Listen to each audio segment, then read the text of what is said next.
baccalauréat en sciences humaines, Haute École Paul-Henri Spaak, département pédagogique, 29 février 2012. La pièce qui va vous être présentée par des étudiants maintenant est tirée d'un dialogue d'Erasme, un grand humaniste du XVIe siècle, une pièce qui s'appelle « Le naufrage ».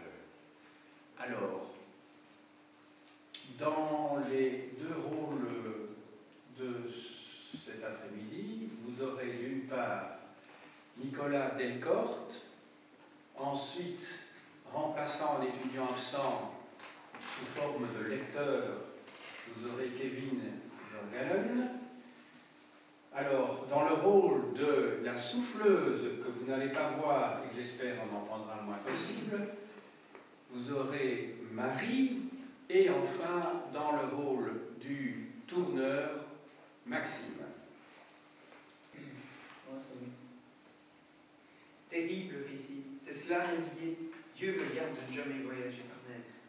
Oh non, ce que je viens de te raconter n'est qu'un jeu en comparaison de ce que tu vas entendre. J'ai entendu plus que ma part de récits tragiques. Quand tu les rappelles, je tremble comme si j'étais moi-même en danger. Pour moi, au contraire, le souvenir des ennuis surmontés est réconfortant. Cette même nuit, un nouvel accident enleva au capitaine du navire tout espoir de salut. Vers midi, la tempête faisait rage. As-tu vu les Alpes? Oui.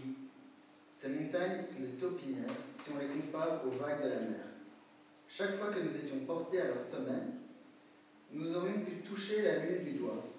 Chaque fois que nous étions précipités dans un creux, il nous semblait plonger dans les entrailles de l'enfer. Ils sont fous, ces gens qui se fient à la mer. Comme la lutte de l'équipage contre la tempête était sans espoir, le capitaine, le visage livide, s'approcha de nous. Sa pâleur annonçait un grand désastre. Amis, nous dit-il, je ne suis plus maître de mon navire. Les vents ont gagné la patrie. La seule chose qu'il nous reste à faire est de nous en remettre à Dieu et que chacun se prépare à la mort. Que faisaient les passagers pendant ce temps? Là, tu aurais vu dans quelle situation misérable nous nous trouvions. Les matelots chantant, le Salve Regina, priant la Vierge Marie, l'appelant étoile de la mer, reine du ciel, maîtresse du monde, port du salut, lui donnant des titres que l'écriture sainte ignore. Qu'a-t-elle à voir avec la mer? Elle n'a jamais navigué, je pense. Jadis, Vénus était la protectrice des marins, parce qu'on la croyait née de l'écume de la mer. Depuis qu'elle a remonté et protégé ceux qui naviguent, la Vierge Mère a succédé à cette mer qui n'était pas vierge. Tu plaisantes? Des passagers se jetaient sur le pont, versaient de l'huile sur les vagues et imploraient la mer comme un souverain courroucé. Que disait-il? Ô mer la plus clémente, ô mer la plus généreuse, ô mer la plus splendide, ô mer la plus belle, aie pitié de nous, sauve-nous. Il multipliait ainsi les invocations auxquelles la mer demeurait sourde. Superstition absurde. Que faisaient les autres? Certains passagers subissaient le mal de mer, beaucoup faisaient des vœux. Un Anglais promit de monceaux d'or à la Vierge de Walsingham s'il atteignait vivant le rivage. D'autres promettaient 1000 dons au bois de la croix, vénéré dans tel ou tel sanctuaire, ou à la statue de la Vierge qui règne en temps de lieu. Ils s'imaginent en effet que le vœu est inefficace, sinon du sanctuaire n'est pas à proximité. Ridicule, comme si les saints n'étaient pas au ciel. Certains s'engageaient à devenir chartreux. L'un d'eux promit un pèlerinage à Saint-Jacques de Compostelle, pieds nus, tête nue, simplement vêtu d'une cotte de maille et mendiant son pain par surcroît. Est-ce que personne ne se souvenait de Christophe? Je ne pus m'empêcher de rire en entendant un voyageur qui, d'une voix forte, de crainte sans doute de ne pas être entendu, promettait un cierge de cire, aussi grand que lui, au Christophe de la cathédrale de Paris. Une montagne plutôt qu'une statue. Pendant qu'il criait cela de toute la force de ses poumons, le répétant avec insistance, un de ses camarades lui donna un coup de coude et le mit en garde. Fais attention à ce que tu promets. Même si tu vendais tous tes biens aux enchères, tu ne pourrais pas te payer une telle statue. Alors, l'autre, baissant la voix, pour que Christophe ne l'entende pas, bien sûr, dit « Tais-toi, imbécile, crois-tu que je me parle sérieusement? Si j'arrive à terre, je ne lui donnerai même pas une chandelle de suif. » Je m'étonne que personne n'ait invoqué l'apôtre Paul. Voyageur, naufragé, rescapé, ayant subi cette infortune, il pourrait aider les voyageurs ayant subi les voyageurs en détresse. De Paul, aucune mention. Priait-il tout de même? De toute leur force. L'un chantait le salve original, l'autre le credo. Il y en avait même qui, pour conjurer le danger, marmonnaient des invocations semblables à des formules magiques. Comme l'épreuve rend les hommes religieux, dans la prospérité, la pensée de Dieu ou même d'un saint ne les effleure même pas. Et toi, tu n'as fait aucune promesse à aucun saint? Aucune. Pourquoi? Parce que je ne conclus pas de marcher avec les saints. En effet, ce n'est pas un marché de dire « je vous donnerai ceci si vous faites cela » ou « je ferai ceci si vous faites cela » ou encore « je vous donnerai un siège si je puis me sauver à la nage » ou enfin « j'irai à Rome si vous me sauvez ». Tu as tout de même demandé l'aide d'un saint? Même pas. Pourquoi? Parce que le ciel est vaste. Si je mets ma confiance en un saint déterminé, Saint Pierre par exemple, qui peut-être serait le premier à m'entendre puisqu'il se tient à la porte du ciel, je serais mort avant qu'il ne rencontre Dieu et ne plaide ma cause. Qu'as-tu fait alors? Je suis allé droit au Père lui-même, en récitant le Pater. Aucun saint n'est plus accessible ou plus miséricordieux que notre Père. Ta conscience ne te faisait aucun reproche? T'appeler Père celui que tu as offensé tant de fois? Pourquoi parler franchement? Ma conscience me gênait quelque peu. Mais bientôt, j'ai retrouvé mes esprits pensant en moi-même. Aucun père n'est à ce point fâché contre son fils qu'il ne l'attrape par les cheveux et ne le rejette sur la rive s'il le voit en danger, dans un lac ou dans un torrent. De tous les passagers, aucun ne se conduisait plus calmement qu'une femme qui nourrissait son bébé. Que faisait-il? Elle était là, à ne pas crier, pleurer ou faire des promesses. Elle priait simplement en silence, étreignant son petit garçon. Pendant que le navire était continuellement battu par le flot, le capitaine le fit entourer de calme, à l'avant comme à l'arrière, de peur qu'il ne tombe en dessous. Expédient misérable. Tout à coup, un vieux prêtre dans la soixantaine, nommé Adam, se dresse. Débarrassé de tous ses vêtements, de ses bottes et de ses choses, il nous presse de nous jeter à l'eau. Debout, au milieu du pont, il nous prêche un sermon de Gresson sur le bénéfice de la confession. Il engageait chacun à se préparer en même temps à la vie et à la mort. Il y avait là aussi un dominicain et on pouvait se confesser à l'un ou à l'autre. Qu'as-tu fait alors? Dans le tumulte général, je me suis confessé à Dieu, en silence, reconnaissant mon inquiété et implorant son pardon. Où serais-tu allé si tu étais mort dans ces conditions? J'en ai laissé à Dieu le jugement, ne voulant pas être mon propre juge et gardant un ferme espoir de salut. Après tous ces incidents, un matelot revient vers nous, tout en larmes. « Préparez-vous, dit-il, à quitter le navire avant un quart d'heure. » Déjà, le navire prenait eau en divers endroits. Peu après, un matelot prétend avoir vu une tour d'église dans le lointain. Et il nous supplie de faire appel au saint, quel qu'il soit, auquel cette église est dédiée. Tout le monde tombe à genoux et prie le saint inconnu. Si vous l'aviez invoqué par son nom, ce saint, il vous aurait peut-être entendu. Mais ce nom, nous l'ignorions. Dans la mesure du possible, le capitaine dirigea, dans la direction de cette tour, le navire presque entièrement désemparé. À ce moment-là, il prenait eau de toutes parts et il se serait rompu s'il avait été entouré de câbles. Situation plutôt fâcheuse. Nous étions arrivés assez près de la terre pour que les habitants voient notre péril. Plusieurs se précipitèrent sur le rivage, accrochant chapeaux et manteaux sur des bâtons et nous faisant signe de venir à eux. Levant les bras au ciel, ils manifestaient leur pitié. J'attends la suite. Tout le navire était rempli d'eau, si bien que nous nous trouvions guère plus en sûreté dans le bateau que dans la mer. À ce moment, tu as dû t'accrocher à ton dernier espoir. À la souffrance plutôt. L'équipage met le canot à la mer. Tout le monde s'y précipite. Les marins protestent dans la bousculade que le canot ne peut contenir une telle foule, mais que chacun doit agripper ce qu'il trouve et se sauver à la nage. La situation, à vrai dire, ne permettait pas d'échafauder des plans à l'aise. L'un attrape une rame, les autres une perche, le troisième un baquet, le quatrième un seau, le dernier une planche. Chacun, ne comptant que sur lui-même, se jette à la mer. Qu'était-il arrivé pendant ce temps, cette pauvre femme, la seule à ne point se lamenter? Elle était la première à atteindre la rive. Comment cela? Nous l'avions liée solidement à une planche, puis, lui souhaitant bonne chance, nous l'avons fait glisser dans la mer, en la poussant avec une gaffe pour l'éloigner des remous du navire. Tenant son bébé dans les bras, elle ramait à l'auteur de l'autre à l'aide d'un petit aviron de fortune. Quelle femme courageuse! Comme il ne restait rien à prendre, un homme s'empara d'une statue en bois de la Vierge, pourrie et rongée par les souris, l'entourant de ses bras et se mit à nager. Le canot est-il arrivé à bon port?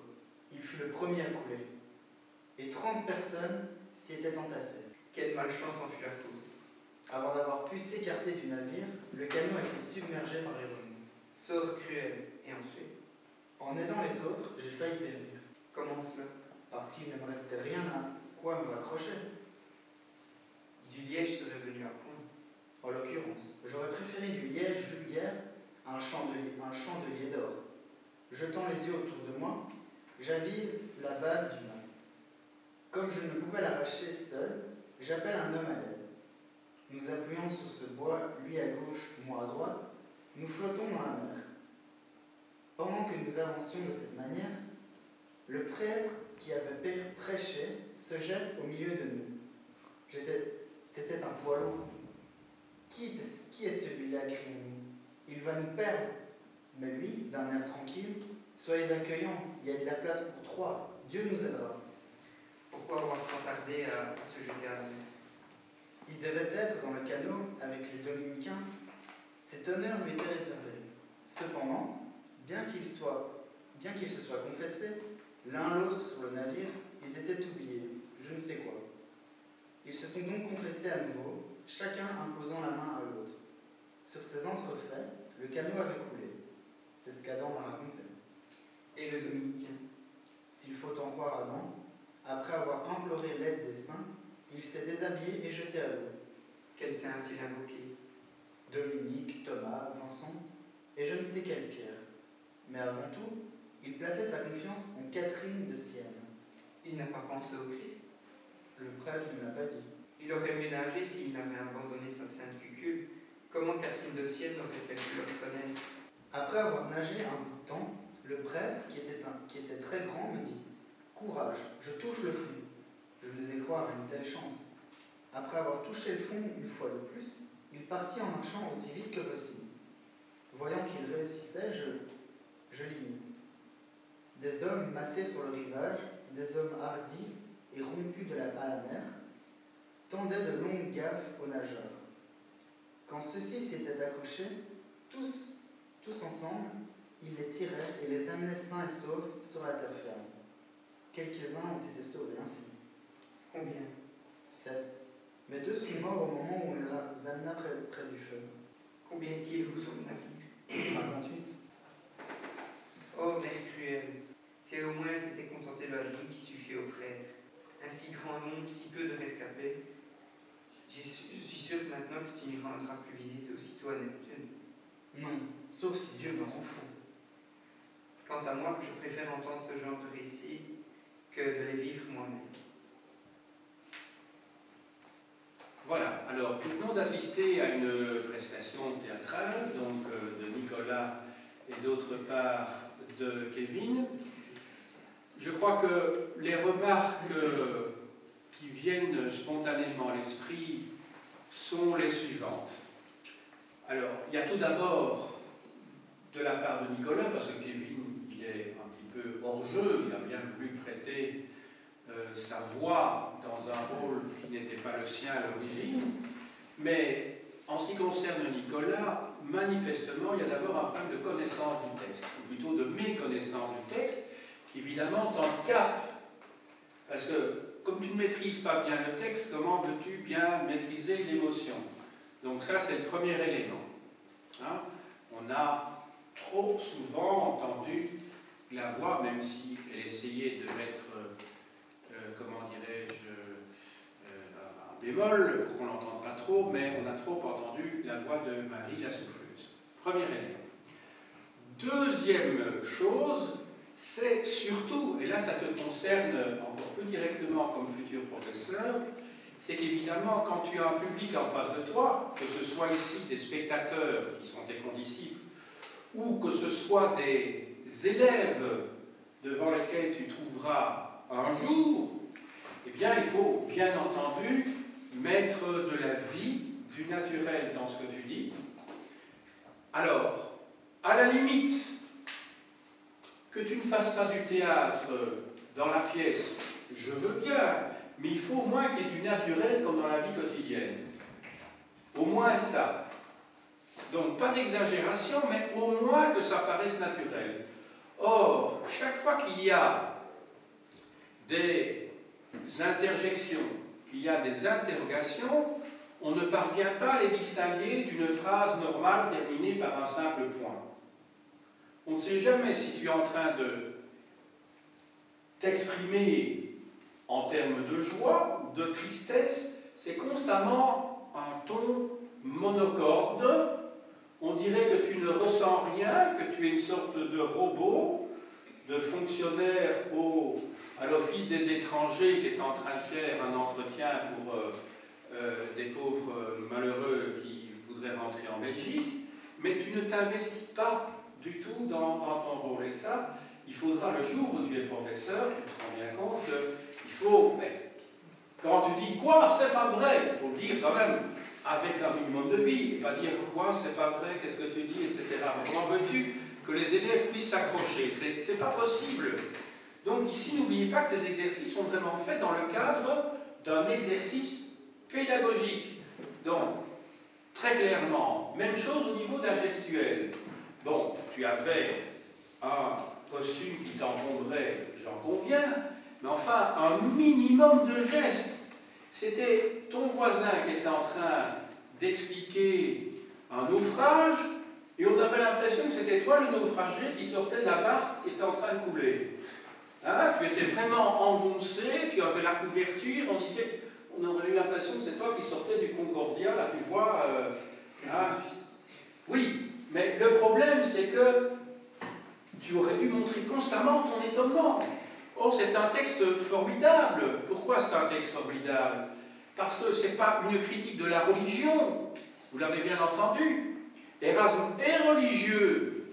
Hein, il est chanoine lui-même, enfin c'est un ecclésiastique. Ce qu'il critique, c'est quoi dans la pièce? Dans ce dialogue qui a été ici exprimé sous une forme théâtrale.